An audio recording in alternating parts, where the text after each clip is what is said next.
Salam, hər vaxtınız xeyir olsun. Bugün Azərbaycan dilindən leksika bölməsindən bir neçə sualın izahını verəcəm. Başlayaq sual 1-ə.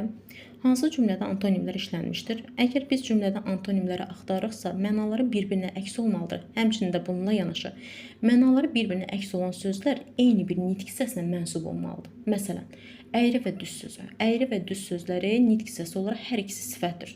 Deməli, mən bunları antonim kimi götürə bilərəm.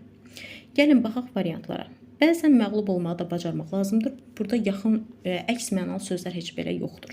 Müharibə ölüm, sülh firavanlıq gətirər. Müharibə və sülh bəli, bir-birinə antonimdir, həm də nitq hissəsi olaraq eyni bir nitq hissəsinə, yəni isim kimi çıxış edir. Variant olar bu. Sözlərdən hansının qrammatik mənasını ikinci cür düşünmək mümkün deyil. Ağrı sözü həm fiil kimi çıxış edə bilir, həm də isim kimi çıxış edə bilir. Yəni ağrıdır, ayağım ağrıyır, yəni ağrıdır, mənə narahatçılıq verir. Burada isə isim mövqeyində çıxış edir.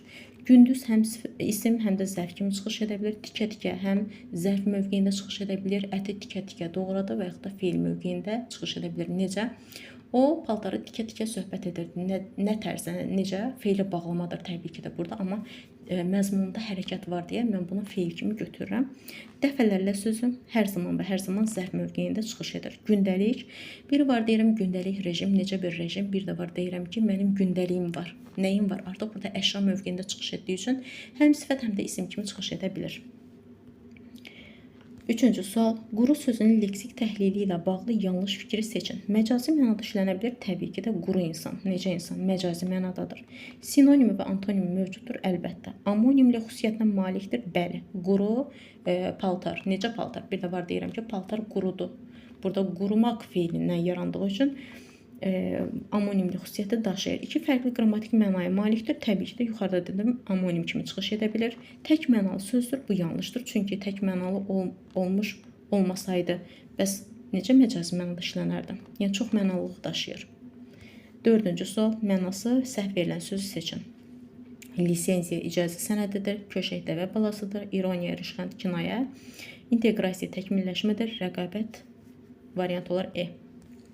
Çox mənalı sözləri müəyyənləşdirin. Çox mənalı sözlər, bu bəri başdan deyim ki, məktəb, kitab və kağız hər zaman və hər zaman çox mənalı kimi çıxış edir. Tala sözü amonimlik xüsusiyyətinə malikdir. Çox mənalı kimi də çıxış edə bilər.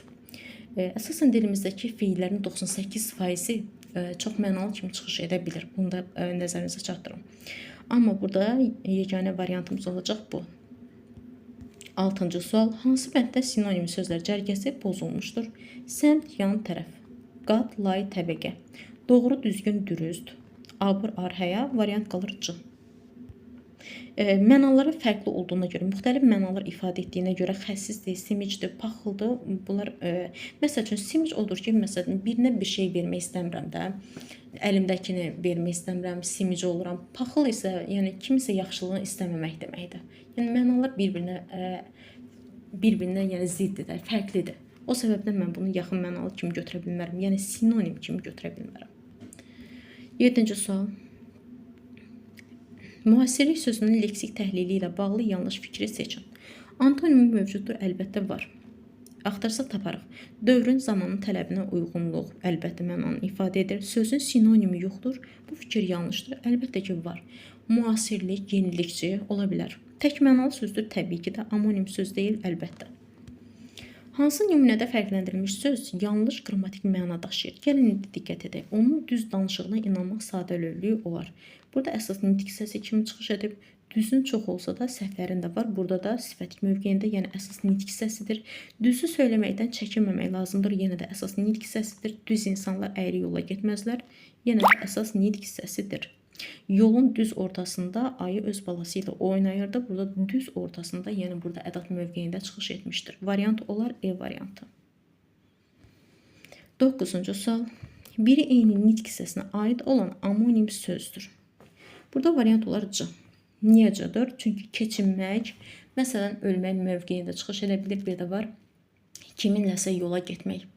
O səbəbdən, yəni eyni nitq hissəsi, yəni fiil mövqeyində hər ikisi çıxış edir amonim olaraq. Digər suallara baxaq, cavablara baxaq. Sağ, biri var mənim sağ tərəfim sifət mövqeyində çıxış edir. Bir də inəyi sağmaq. Yolmaq, kimisə saçını yolmaq mövqeyində. Bir də var ki, getdiyimiz yol. Yağ, biri var yağışın yağmağı, bir də var ki, yediyimiz qida məhsul.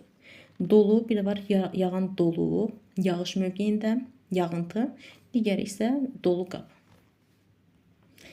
10-cu sual, hansı cümlədə qara sözü məcazi mənada işlənmişdir? Qara buludlar göy üzünü tutdu.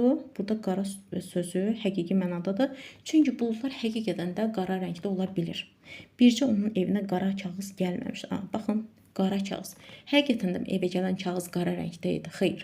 Burada əslində söhbət qara xəbərdən, yəni ki, xəbərin yaxşı olmamağından gedir. O səbəbdən burada variant olar B. Qaraxan burada insan adıdır. Aşın qarası amonimdir. Həqiqətən də biz qara deyirik də həmin o qidaya.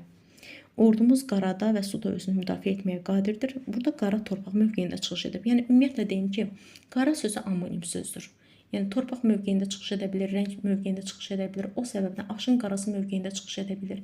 O səbəbdən yəni müxtəlif mənaları ifadə edə bilir və müxtəlif nitq hissəsi həm də eyni nitq hissəsinə aid ola bilən amonim sözdür. 10-cu sualda cavabımız olacaq nə? B variantı. Bu günlük bu qədər. Gəlin izahlara dək.